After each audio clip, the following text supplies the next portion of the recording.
തന്നെയാ V D സതീശന്റെ ഗുണ്ടയാണ് DCC പ്രസിഡന്റായ ഷിയാസ് മുഹമ്മദ് ഷിയാസ് എന്ന് ഗുണ്ടായിസം എന്തെന്ന് പോലും അറിയാത്ത PV അൻവർ. മുഹമ്മദ് ഷിയാസ് കഴിഞ്ഞ ദിവസം പറഞ്ഞിരുന്നു അഡ്വക്കേറ്റ് ജയശങ്കറിനെതിരെ ഇത്ര മോശം ആരോപണം ഉന്നയിച്ചപ്പോൾ PV അൻവറിന്റെ കാല് വെട്ടിയെടുക്കുമെന്ന് പറഞ്ഞു. അപ്പോൾ അതിൻ്റെ പ്രതികരണമായിട്ടാണ് ഇപ്പോൾ വി ഡി സതീശന്റെ ഗുണ്ടയാണ് ഷിയാസ് എന്ന് PV അൻവർ മാധ്യമങ്ങളോട് പറയുന്നത്.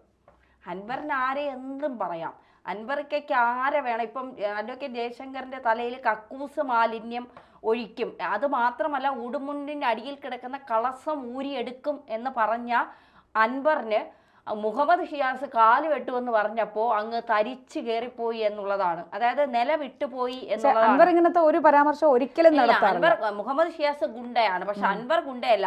ഒരു ജനപ്രതിനിധിക്ക് ചേർന്ന വാക്കുകളാണോ അൻവറിന്റെ വായിൽ നിന്ന് ഇപ്പൊ വരുന്നതും അൻവർ പറയുന്ന കാര്യങ്ങൾ. അൻവറിന് ആരെയും എന്തും പറയാം, പക്ഷെ അൻവറിനോട് ആർക്കും ഒന്നും പറയാൻ പാടില്ല. അതെ, അല്ല പ്രിയ ചേച്ചി, അൻവർ എന്തുകൊണ്ടാണ് ഇത്ര ധൈര്യമായി ഓരോരുത്തരെ വിമർശിക്കുന്നതും ഇപ്പൊ ആഭ്യന്തര വകുപ്പിനെയൊക്കെ മുൾമുനയിൽ നിർത്തുന്നതും എന്തുകൊണ്ടാണ്? പിണറായിയുടെ കൂട്ടുള്ളത് കൊണ്ട്. പിണറായി അൻവറിനെതിരെ ഒരു ചൂണ്ടുവിരൽ അനക്കുന്നത് നമ്മൾ ആരെങ്കിലും കണ്ടായിരുന്നു? ഇത്രയും ദിവസമായി അൻവർ ഓരോ ദിവസവും പിണറായിക്കും ആഭ്യന്തരത്തിനും എതിരെയൊക്കെ, പിണറായിയുടെ പേര് പറയുന്നില്ല എങ്കിൽ പോലും പിണറായി വിജയനും ആഭ്യന്തരത്തിനുമെതിരെയാണ് അൻവർ ഈ വാക്കുകളൊക്കെ ഈ വിമർശനങ്ങളും ഒക്കെ ഉന്നയിക്കുന്നത്. പ്രത്യേകിച്ച് പിണറായിയുടെ വിശ്വസ്തൻ ADGP അജിത് കുമാറിനെതിരെ.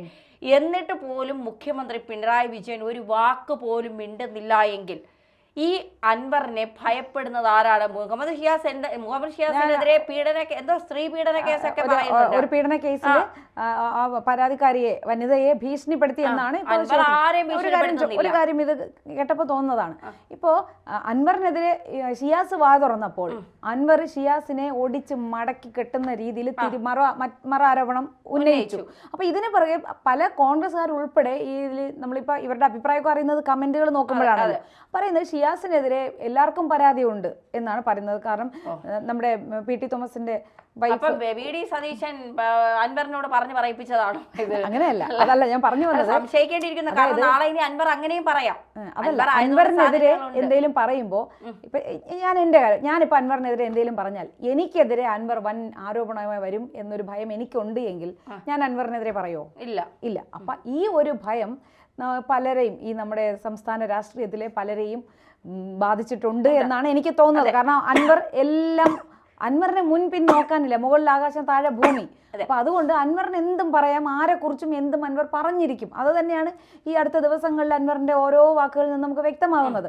അപ്പൊ ഇതേപോലെ തന്നെയായിരിക്കും മുഖ്യമന്ത്രിയും ഒന്നും മിണ്ടാത്തത്.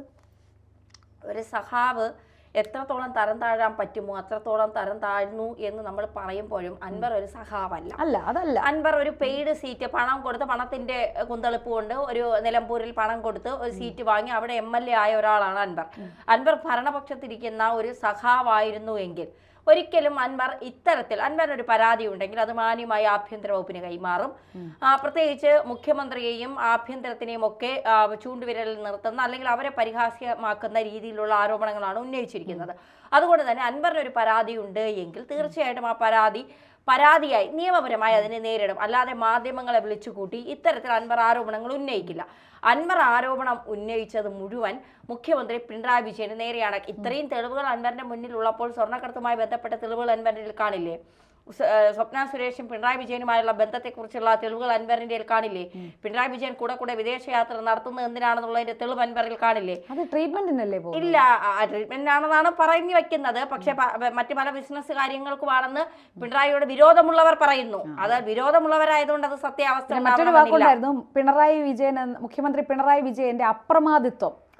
അതിന് ഏറ്റ ഒരു കനത്ത പ്രഹരമാണ് PV അൻവർ. ആ PV അൻവറിനെ വളർത്തിക്കൊണ്ട് വന്നതും അതെ, PV അൻവറിന് നാക്കിൽ എല്ലില്ലാതാക്കിയത് പിണറായി തന്നെയാണ്. എന്ത് പറഞ്ഞാലും അല്ലെങ്കിൽ ചേച്ചി ഒന്ന് ആലോചിച്ച് നോക്കൂ.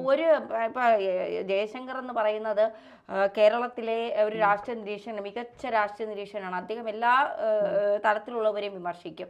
ആ വിമർശനങ്ങളെല്ലാം കൃത്യമാണ്. അദ്ദേഹത്തിന്റെ ഒരു പരിഹാസ രൂപേണയുള്ള വിമർശനമൊക്കെ സത്യത്തിൽ ചേച്ചി തന്നെ എന്താ പറയുക, നമ്മൾ പല വാർത്തകൾ റെഫർ ചെയ്യാൻ അദ്ദേഹത്തിന്റെ വാർത്തകൾ കേൾക്കാറുണ്ട് എന്നുള്ളത്. തീർച്ചയായിട്ടും അദ്ദേഹം അത്ര നല്ല രീതിയിൽ കാര്യങ്ങൾ അവതരിപ്പിക്കുന്നതും വാർത്തയുടെ നിജസ്ഥിതി കൃത്യമായി ബോധ്യപ്പെടുത്തുന്നതും കാര്യകാരണങ്ങൾ വ്യക്തമായി പറയുന്ന ഒരാളാണ് അഡ്വക്കേറ്റ് ജയശങ്കർ. അഡ്വക്കേറ്റ് ജയശങ്കറിന്റെ തലയിൽ കക്കൂസ് മാലിന്യം ഒഴിക്കുമെന്ന് പറയുമ്പോൾ എത്ര സംസ്കാരമുണ്ട് അൻവർ എന്നുള്ളതാണ് ചോദ്യം. അതിനേക്കാളും മാന്യതന്റെ കാല് വെട്ടുമെന്ന് പറഞ്ഞത്. അതിനേക്കാളും മാന്യതന്റെ കാല് വെട്ടും. മര്യാദയ്ക്ക് ജനങ്ങളെ അടുത്ത് സംസാരിച്ചില്ലെങ്കിലും പെരുമാറിയില്ലെങ്കിലും നിന്റെ കൈയും കാലും വെട്ടുമെന്ന് പറയുന്നത് അതിലും മാന്യതയുണ്ട് എന്നുള്ളതാണ്. എന്തായാലും ഞാൻ കോഴിക്കോട് ഇറങ്ങി മറ്റേ 2 കാല് ഓർഡർ ചെയ്തിട്ടുണ്ട്. ഏത് കാലാണ് വെട്ടുന്നത് പറയാത്തത് കൊണ്ട് 2 കാലും ഓർഡർ ചെയ്തിട്ടുണ്ട്. അമിത ആത്മവിശ്വാസം. എനിക്ക് ആരെയും ഭയമില്ല, ഞാൻ തന്നെയാണ്. പിണറായിക്ക് ശേഷം ആര്? PV അൻവർ. അതാണിപ്പോ പിണറായിക്ക് ശേഷം ഇനി ആര് ഭരിക്കും എന്നുള്ള കേരള രാഷ്ട്രീയം ആര് കൊണ്ടുപോകും? കാരണം കോടിയേരി ബാലകൃഷ്ണൻ പോയി, അദ്ദേഹമായിരുന്നു ഏറ്റവും നല്ല നേതാവ്, അദ്ദേഹമായിരുന്നു. പിണറായിക്ക് ശേഷം അദ്ദേഹം ഉണ്ടാകുമെന്ന് വിചാരിച്ചു, അദ്ദേഹം മരണപ്പെട്ടു പോയി. ഗോവിന്ദൻ സഖാവിനെ കൊണ്ട് വലിയ പ്രയോജനമൊന്നും പാർട്ടിക്കും ഇല്ല, സഖാവിനും ഇല്ലാത്തത് കൊണ്ട് എന്തായാലും അദ്ദേഹം വരുമെന്നുള്ള കാര്യത്തിൽ സംശയമുണ്ട്. അപ്പൊ പിണറായിക്ക് ശേഷം വീണ്ടും വിഡ്ഢികളായ ജനങ്ങൾ LDFനെയാണ് ജയിപ്പിച്ച് കയറ്റുന്നതെങ്കിൽ പിണറായിക്ക് ശേഷം ആര്? PV അൻവർ. ഞാനിവിടെ ഉള്ളപ്പോൾ മറ്റാര് വേണം? ഇനി എന്നാണ് പിണറായിയുടെ തലയിൽ കക്കൂസ് മാലിന്യം ഒഴിക്കുമെന്ന് പറയുന്നത് എന്നുള്ളത് അറിയാനുള്ള കാത്തിരിപ്പിലാണ് ജനങ്ങളെ സംബന്ധിച്ചിടത്തോളം. അതും പറയാതെ ചെയ്യുകയും ചെയ്യും. അതിനൊരു മടിയും ഇല്ലാത്ത മനുഷ്യനാണ്. എന്നിട്ട് പിണറായി എന്നാല് പറയും, മാധ്യമങ്ങളെ വിളിച്ചിരുത്തിയിട്ട്. എന്നിട്ട് അടുത്ത് പറയും പിണറായി വിജയൻ എന്റെ അച്ഛനെ പോലെയാണ്. 2 ഡബിൾ സ്റ്റാൻഡ് എടുക്കുന്ന PV അൻവറിനോട് ചോദിക്കേണ്ട ഒരു ചോദ്യമുണ്ട്. നമുക്ക് മാധ്യമപ്രവർത്തകർ ചോദിക്കാൻ പറ്റൂല, അതുകൊണ്ട് നമ്മൾ ചോദിക്കുന്നില്ല എന്നുള്ളത് മാത്രം. എന്തായാലും PV അൻവറിനെ സംബന്ധിച്ചിടത്തോളം ഇപ്പൊ വന്നിരിക്കുന്ന ഈ കാര്യങ്ങളെല്ലാം PV അൻവർ എന്തോ ലക്ഷ്യം കണ്ടുകൊണ്ട് തന്നെയാണ് മുന്നോട്ട് പോകുന്നത്. ഒന്നുകിൽ LDF രംഗത്ത് വരുമ്പോൾ, അടുത്തും സർക്കാർ രൂപീകരിക്കുമ്പോൾ ഒരു മന്ത്രിസ്ഥാനം ഓഫർ അല്ലെങ്കിൽ അത്തരത്തിൽ എന്തെങ്കിലും പിണറായിയോട് പറയുന്നുണ്ടോ എന്നുള്ള കാര്യവും നമുക്കറിയില്ല. അത്തരത്തിൽ കമന്റുകളൊക്കെ വരുന്നുണ്ട്. എന്തായാലും PV അൻവറിനെ സംബന്ധിച്ചിടത്തോളം PV അൻവർ വിരൽ ചൂണ്ടുന്നത് പിണറായിക്കും മകൾക്കും നേരെയാണ്. അതുവഴി അജിത് കുമാറിനെ പെടുത്തുന്നു എന്ന് മാത്രമേ ഉള്ളൂ. അജിത് കുമാർ കബഡിയാടൽ കൊട്ടാരം പോലത്തെ വീട് വെക്കുന്നു. ഈ പറയുന്ന PV അൻവർ ഒക്കെ പണമുണ്ടാക്കുന്ന രീതിയും ബിസിനസ് ചെയ്യുന്ന രീതിയും ഒക്കെ കൃത്യമാണോ? ഇതൊക്കെ തെളിയിക്കാൻ ഇവിടെ നിയമ സംവിധാനങ്ങളില്ലേ? ആ നിയമ സംവിധാനങ്ങൾ എന്തുകൊണ്ട് ഉണർന്ന് പ്രവർത്തിക്കുന്നില്ല? അപ്പോൾ ആരെയും എന്തും പറയാം. മലത്തിൽ കിടക്കുന്നവന് എന്താ മലം ചുമന്നാൽ ചുമക്കുന്നവനെ നാറും എന്ന് പറയുന്നത് പോലെ അൻവറിനെ ചുമന്ന പിണറായി നാറിക്കൊണ്ടിരിക്കുകയാണ്. അതാണ് ഇപ്പോഴത്തെ അവസ്ഥ. മറ്റൊരു കാര്യം, ഇടതുപക്ഷത്തെയും LDF സർക്കാരിനെയും CPM-നെയും എല്ലാം കണ്ണുമടച്ച് വിമർശിച്ചിരുന്ന ഒരാളാണ് മറുനാടൻ മലയാളി ഷാജൻസ്കർ. അദ്ദേഹത്തെ അൻവറിനെ ഉപയോഗിച്ചാണ് ഈ CPM നേരിട്ടുണ്ട്. അതായത് അൻവർ ആവുമ്പോൾ അങ്ങ് അഴിച്ചു വിട്ടുകൊടുത്താൽ മതി, കയറി അങ്ങ് മേയും. അതായത് ചെസ് നമ്പർ 1 ചെസ് നമ്പർ 2 എന്ന് പറഞ്ഞ് ഫേസ്ബുക്ക് യുദ്ധമായിരുന്നു. അതിൽ ഷാജൻസ്കറെ ഒരുപാട് ബുദ്ധിമുട്ടിയിട്ടുണ്ട് പല രീതിയിൽ. കാരണം കൂട്ടമായ ആക്രമണമായിരുന്നു. അവിടെ ജോലി ചെയ്ത് ഇന്ന് വാർത്ത വന്നത് ABC-ക്കെതിരെ ഉണ്ടെന്ന്. മറുനാടൻ മലയാളി വാർത്ത ABC ചാനലിനെതിരെ രൂക്ഷ വിമർശിച്ചോട്ടെന്ന് വിമർശനമാണ് ഞങ്ങളുടെയൊക്കെ കരുത്ത്. അൻവർക്ക് വിമർശിച്ചുകൊണ്ടേ. ഞാൻ പറഞ്ഞ മറുനാടൻ മലയാളിയിൽ ജോലി ചെയ്തിരുന്ന സ്റ്റാഫുകളെ പോലും വളരെ രീതിയിൽ വേട്ടയാടലുകൾ നേരിട്ടിട്ടുണ്ടായിരുന്നു.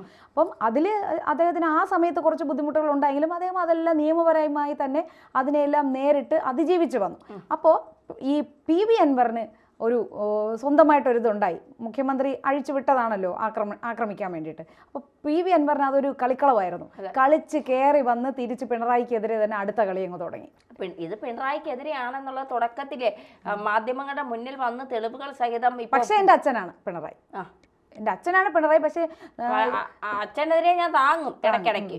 ദേഷ്യം വരുമ്പോൾ അച്ഛനും അമ്മയൊന്നും നോക്കൂല, എടുത്തിട്ട് താങ്ങും എന്ന് പറയുന്നത് പോലെ ഈ തുടക്കത്തിൽ തന്നെ തെളിവുകളും ഒക്കെ രംഗത്ത് വന്നപ്പോൾ പിണറായി വിജയൻ വിചാരിച്ചു കാണില്ല തന്റെ കുഴി തോണ്ടാനാണ് ഇത്തരത്തിൽ. ഇപ്പൊ പിണറായിക്ക് അജിത് കുമാറിനെ മാറ്റാതിരിക്കാൻ കഴിയാത്ത ഒരു അവസ്ഥയിലേക്ക് വരെ കാര്യങ്ങൾ എത്തി നിൽക്കുന്നു. കാരണം അത്തരം ആരോപണങ്ങളാണ് ഓരോ ദിവസവും അൻവർ ഉന്നയിച്ചുകൊണ്ടിരിക്കുന്നത്. മാത്രമല്ല ഇപ്പൊ ADGP പറയുന്നത് അൻവറിന് തീവ്രവാദ ബന്ധമുണ്ട്, അൻവറിന് കുഴൽപ്പണ ഇടപാടുകാരുമായി ബന്ധമുണ്ടെന്നൊക്കെയാണ് ADGP പറയുന്നത്.